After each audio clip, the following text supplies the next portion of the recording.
कामदा एकादशी किस दिन है? 8 या 9 अप्रैल। एकादशी की पूजा विधि क्या होगी और व्रत कैसे करना चाहिए? पूजा के नियम क्या हैं? किस प्रकार भगवान को भोग लगाएं? कौन से मंत्र बोलें और किन बातों का खास ध्यान रखें? ये सारी बातें हम आपको इस छोटी सी वीडियो में बताने वाले हैं, तो वीडियो को अंत तक जरूर देखें। यह बहुत ही लाभदायक वीडियो है दोस्तों। इससे आपको एकादशी व्रत से जुड़ी पूरी जानकारी मिलेगी। व्रत का पारण कब करना है, नियम क्या है, पूजा कैसे करनी है। हमारा आपसे निवेदन है कि अगर वीडियो आपको जरा भी उपयोगी लगे, अच्छा लगे, तो कृपया इसे लाइक जरूर करिएगा, क्योंकि आपका एक लाइक हमारे लिए बहुत महत्वपूर्ण है। और अपने व्रत की सफलता के लिए कमेंट बॉक्स में जरूर लिखिए जय श्री हरि या ओम नमः भगवते वासुदेवाय नमः भक्तों। जैसा कि आप सभी जानते हैं, हमारे पुराने दर्शक जानते हैं कि हमारा यह जो चैनल है ज्ञानवर्धक टेल्स, इस पर हम शास्त्रों के अनुसार एकादशी की महिमा को सरल भाषा में बताते हैं। जो भी जानकारी हम देते हैं वह पूरी तरह शास्त्रों पर आधारित होती है। हर एकादशी में कुछ न कुछ अलग होता है। ऐसा नहीं है कि सभी एकादशी व्रत एक ही तरह से किए जाते हैं। अगर आप ऐसा सोचते हैं तो यह आपकी गलती हो सकती है। हर एकादशी की पूजा विधि, नियम और प्रक्रिया अलग होती है। यही बात बहुत से लोग अनजाने में नजरअंदाज कर देते हैं और उनका व्रत संपूर्ण नहीं हो पाता। अक्सर लोग क्या करते हैं, सुबह उठकर कुछ नहीं खाते, फिर अगले दिन व्रत का पारण कर लेते हैं। उन्हें लगता है व्रत हो गया। लेकिन देखिए, एकादशी व्रत केवल भूखा रहने का नाम नहीं है। इसमें एक विशेष अनुष्ठान और 3 दिन तक पालन करने वाले नियम होते हैं। सिर्फ भूखा रहने से पुण्य फल नहीं मिलता। बहुत से सज्जन और माताएं हमें बताते हैं कि वे सालों से एकादशी कर रहे हैं, फिर भी उन्हें कोई विशेष फल नहीं मिला, उनकी इच्छाएं पूरी नहीं हुई। इसका कारण यही है, सिर्फ भूखे रहने से व्रत पूरा नहीं होता। एकादशी व्रत कोई सामान्य व्रत नहीं है। यह पृथ्वी पर सबसे श्रेष्ठ व्रतों में से एक है। अगर इसे सही विधि और नियमों के अनुसार किया जाए तो इसका फल निश्चित रूप से मिलता है। इसीलिए जरूरी है कि व्रत को समझकर नियमों का पालन करते हुए करें। हम ज्ञानवर्धक टेल्स चैनल पर हर एकादशी की जानकारी विस्तार से वीडियो के माध्यम से आप तक पहुंचाते हैं कि कैसे पूजा करनी है, क्या नियम होंगे, क्या भोग लगाना है और पूजा विधि में क्या विशेष जोड़ना है। भगवान की पूजा के साथ साथ जब आप एकादशी का व्रत करते हैं तो उसमें पारण का विशेष महत्व होता है और इसे सही तरीके से करना बहुत जरूरी होता है। अगर इसे जैसे तैसे कर लिया जाए तो उसका फल पूरा नहीं मिलता। अब बात करते हैं आने वाली एकादशी की, जिसका नाम है कामदा एकादशी। यह व्रत कब करना है, पारण कब करना है, इसकी जानकारी देने से पहले जान लेते हैं इसका महत्व। चैत्र शुक्ल पक्ष की एकादशी को कामदा एकादशी कहा जाता है। इस एकादशी की पूजा कैसे करनी चाहिए, इसके बारे में एक कथा मिलती है। एक बार की बात है, रत्नपुर नामक नगर में राजा पंडरी का शासन था। वहीं ललित और ललिता नाम के एक दंपति राजा के दरबार में नृत्य किया करते थे। ललित ललिता के मोह में इतना डूब गया कि उसका ध्यान अपने काम से हट गया। राजा को यह अपमान लगा और उसने ललित को श्राप दे दिया कि वह राक्षस योनि में चला जाए। राक्षस बनने के बाद ललित को बहुत पीड़ा होने लगी और उसकी पत्नी ललिता बहुत दुखी रहने लगी। वह सोचने लगी कि कैसे अपने पति को इस अवस्था से मुक्त कराए। ललिता ललित के पीछे पीछे घूमती हुई विंध्याचल पर्वत पर जा पहुंची। वहां उसकी मुलाकात आर्षि श्रृंगी से हुई। उसने आर्षि से प्रार्थना की कि मेरे पति को श्राप मिला है, कृपया मार्ग बताएं जिससे वह इस पीड़ा से छूट सके। आर्षि श्रृंगी ने उसे कामदा एकादशी व्रत के बारे में बताया। उन्होंने कहा कि चैत्र शुक्ल पक्ष की कामदा एकादशी को सुबह स्नान करके व्रत का संकल्प करो और भगवान से प्रार्थना करो कि इस व्रत के पुण्य से तुम्हारे पति को मुक्ति मिले। इस दिन भगवान का विधिवत पूजन करना चाहिए। 5 उपचारों से पूजा करें, भगवान को गले की बर्फी का भोग लगाएं, कथा पढ़ें, सायंकाल कीर्तन करें और रात भर जागरण करें। अगले दिन द्वादशी को व्रत का पारण करें। जैसे ही ललिता ने व्रत किया और पारण के बाद सारा पुण्य अपने पति को समर्पित किया, ललित तुरंत राक्षस योनि से मुक्त होकर सुंदर मनुष्य रूप में आ गया। इसके बाद वह दोनों सुखपूर्वक जीवन बिताते हुए विमान में बैठकर स्वर्गलोक चले गए। यहीं से इस एकादशी की महिमा की शुरुआत हुई। अब बात करते हैं पूजा विधि की, जो हमने आपको कथा के रूप में सुनाई। इस एकादशी के नियम दशमी तिथि से ही शुरू हो जाते हैं।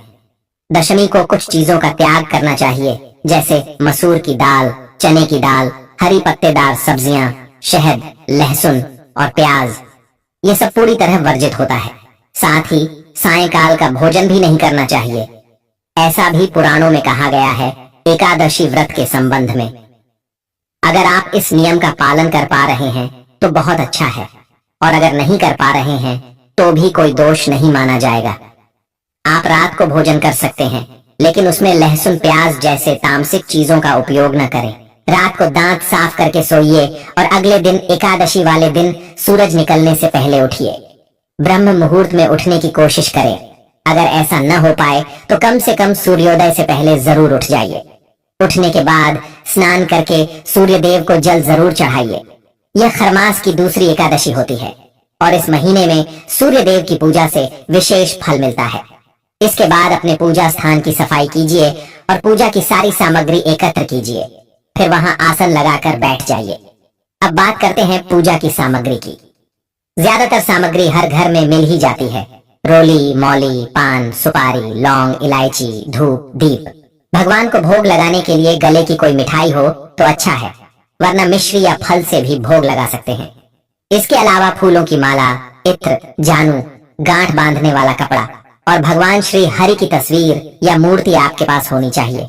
भगवान को बैठाने के लिए एक चौकी होनी चाहिए, उस पर पीला वस्त्र बिछा सकते हैं। अगर आपके पास गढ़ा या कलश हो तो आप उसकी स्थापना भी कर सकते हैं। यह आवश्यक नहीं है, लेकिन अगर आप विस्तार से पूजा करना चाहते हैं तो कलश जरूर रखिए।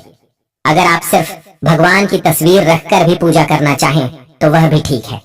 अब पूजा शुरू करने से पहले जगह और सामग्री को पवित्र करना होता है।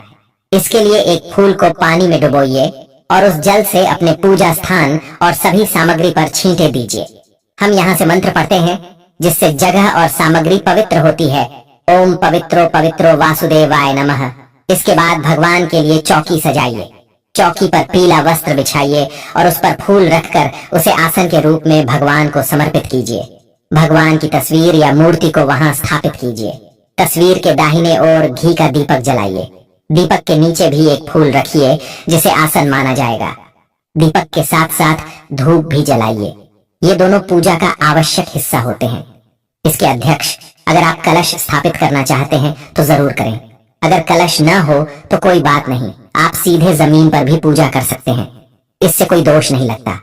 अगर कोई कहे कि बिना चौकी भगवान को नीचे नहीं बिठाया जा सकता तो यह बात ठीक नहीं है, क्योंकि हम भगवान को पुष्प के रूप में आसन दे ही रहे हैं।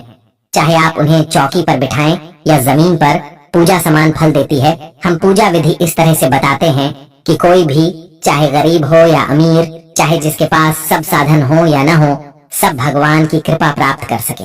अगर किसी का घर कच्चा भी है तो भी कोई बात नहीं, बस एक साफ कपड़ा बिछाकर फूल रख दीजिए और भगवान से निवेदन कीजिए कि प्रभु, यह आपका आसन है, कृपया आप इसमें विराजमान हो। आपके पास जो भी तस्वीर या प्रतिमा हो वही स्थापित कीजिए। कोई फर्क नहीं पड़ता कि आपके पास क्या है, फल वही मिलेगा। अब पूजा शुरू करने से पहले सबसे पहले अपने हाथ धो लीजिए। फिर जलाशमणि आचमन करें। सीधे हाथ में थोड़ा जल लीजिए और मंत्र बोलिए ओम केशवाय नमः। फिर जल पी लीजिए। फिर बोलिए ओम माधवाय नमः और पी लीजिए, और अंत में ओम नारायणाय नमः। इसके बाद मौली बांधिए। अगर आपके परिवार के सदस्य भी पूजा में साथ बैठे हैं तो उन्हें भी तिलक लगाइए और मौली बांधिए। भगवान की पूजा करने से पहले हमें खुद को शुद्ध और योग्य बनाना होता है। यह उसी की तैयारी है। अब भगवान को पाद्य, पैर धोने का जल, अर्घ्य, सम्मान देने का जल और आचमन, मुंह धोने का जल अर्पित कीजिए। अगर आपके पास भगवान की प्रतिमा है तो उसे किसी पत्ते या थाली में रखिए। अगर तस्वीर है तो तस्वीर के सामने एक पत्ता या छोटी प्लेट रखिए जिसमें आप पूजा की सारी चीजें चढ़ाएंगे। अब एक कटोरी लीजिए और उसमें जल रखिए। जब हम मंत्र बोलेंगे तब आप उसमें से थोड़ा थोड़ा जल अर्पित करें, जैसे ओम भूर्भुवः स्वः ओम श्री नारायणाय नमः, जल छोड़िए, ओम श्री नारायणाय नमः, जल छोड़िए, ओम श्री नारायणाय नमः, जल छोड़िए। अब एक चम्मच जल लीजिए और भगवान को स्नान कराइए। अगर आप तस्वीर पर पूजा कर रहे हैं तो तस्वीर के सामने हल्का सा जल छिड़कें। अगर आपके पास प्रतिमा है तो उस पर थोड़ा जल डाल सकते हैं। इसके बाद पंचामृत स्नान कराइए। पंचामृत में 5 चीजें होती हैं। दूध, दही, घी, शक्कर और शहद। लेकिन एकादशी पर शहद वर्जित होता है, इसलिए उसकी जगह आप गंगा जल मिला लीजिए। इससे पंचामृत तैयार होगा। फिर वह फूल पर पंचांग लगाइए और वह फूल भगवान को अर्पित कीजिए। स्नान के बाद भगवान को वस्त्र अर्पित करेंगे। वस्त्र अर्पण के लिए एक साफ मौली का टुकड़ा लीजिए और उसे भगवान को प्रेम से अर्पित कीजिए। मंत्र पढ़िए, ओम भूर्भुवः स्वः श्री नारायणाय नमः। फिर भगवान को जानू अर्पित कीजिए। जैसा हमने पहले बताया था, जानू यानी सुगंध आपने ले रखी होगी। अब उसे हाथ में लेकर भगवान पर हल्के से लगाइए और मंत्र बोलिए, ओम भूर्भुवः स्वः श्री नारायणाय नमः। इसके बाद भगवान को इत्र अर्पित कीजिए। आप फूल या रुई पर इत्र लगाकर भगवान के सामने रख सकते हैं। फिर भगवान को तिलक करें। रोली या कुमकुम से तिलक करें और मंत्र बोलें, ओम भूर्भुवः स्वः श्री नारायणाय नमः। तिलक के बाद फूलों की माला भगवान को अर्पित कीजिए। ओम भूर्भुवः स्वः ओम श्री नारायणाय नमः। फिर भगवान को दीप और धूप दिखाइए। दीपम दर्शयामि। ओम भूर्भुवः स्वः ओम श्री नारायणाय नमः। अगर आपके पास नारियल की मिठाई या बर्फी हो तो वह भगवान को भोग के रूप में अर्पित करें, ये बहुत उत्तम रहेगा। फिर तांबूल अर्पित करें। तांबूल यानी पान के पत्ते। आप 7 पत्ते लेकर श्री हरि विष्णु को अर्पित करें। इसके साथ 1 रुपए का सिक्का या अपनी श्रद्धा के अनुसार कोई दक्षिणा भगवान को अर्पित करें। अब हाथ जोड़कर भगवान से प्रार्थना कीजिए कि प्रभु, हम आज कामदा एकादशी का पूजन और व्रत कर रहे हैं। कृपा कर हमें इसे पूरी श्रद्धा और सफलता से पूरा करने की शक्ति दीजिए। पूजा पूरी होने के बाद कथा श्रवण करें। विष्णु सहस्त्र नाम का पाठ करें या सुने। नारायण कवच भी सुन सकते हैं। ये तीनों चीजें कामदा एकादशी पर अवश्य करनी चाहिए। यह कथा और जानकारी आपको ज्ञानवर्धक टेल्स चैनल पर मिल जाएगी, इसलिए चैनल को सब्सक्राइब जरूर करें ताकि हर जानकारी आपको सीधे मिल सके। पूजा के बाद भगवान की आरती करें और जो भी भोग आपने अर्पित किया है उसे बांटें। रात को जमीन पर सोएं या भजन कीर्तन करते हुए समय बिताएं। कामदा एकादशी की कथा सिखाती है कि सुखों के बारे में सोचना गलत नहीं है, लेकिन ज्यादा सोचने से हम अपने कर्तव्य से भटक सकते हैं, जिससे परिवार में परेशानियां आ सकती हैं। कथा के अनुसार गंधर्व ललित ने ऐसा ही किया था और कष्ट में पड़ गया। लेकिन भगवान विष्णु की कथा और कृपा का कोई अंत नहीं है। वे तब और प्रसन्न होते हैं जब कोई मनुष्य अपने पुण्य का फल दूसरों को अर्पित करता है। ऐसा करने वाला देवतुल्य माना जाता है। इसलिए हर एकादशी, विशेष रूप से कामदा एकादशी, बहुत फलदायक मानी गई है। जो भी पूजा करें हमारे बताए हुए नियमों के अनुसार करें, आपको बहुत लाभ मिलेगा। अपने व्रत को सफल बनाने के लिए पूजा विधि शुभ मुहूर्त में ही करें। दोस्तों, हमारी दी गई जानकारी कैसी लगी कमेंट बॉक्स में जरूर बताएं और लिखें, जय हरि विष्णु।